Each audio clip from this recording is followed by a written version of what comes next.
Dear Constitution protectors on the board, I have now heard some of you say that you believe in our Constitution, specifically the First Amendment. So much so that it was your justification for not interrupting someone's speech when they gratuitously uttered a word so foul that the Merriam-Webster dictionary states it is almost certainly the most offensive and inflammatory racial slur in English.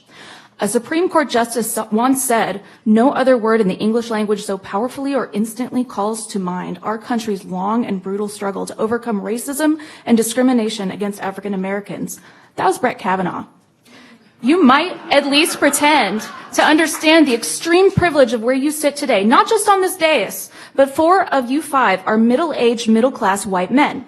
Your demographic is far more likely to be a perpetrator of a hate crime than a victim of one.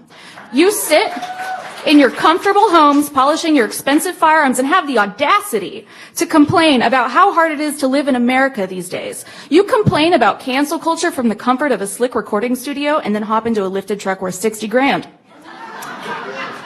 You claim to care about the First Amendment, but I don't actually believe you. I've seen several of you looking like you're nodding off during public comment. Mr. Cry blocks constituents on his political social media, which according to Ninth Circuit decision in Garnier versus O'Connell-Ratcliffe is a violation of the First Amendment. You invite us up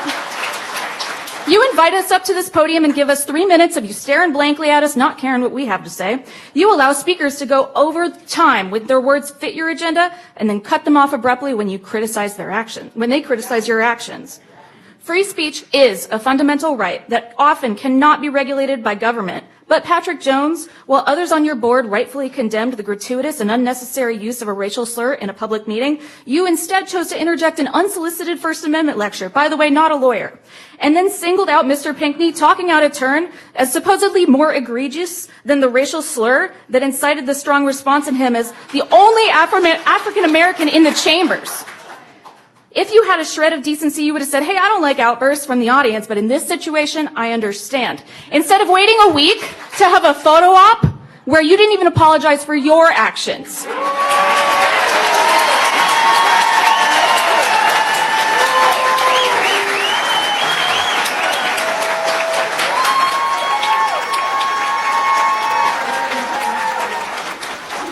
Guys, they're going to cut me off, so we got to talk.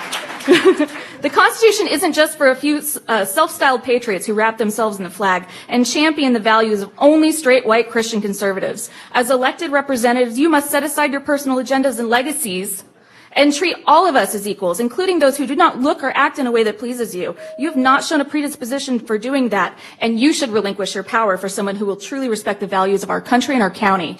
Thank you, Lisa.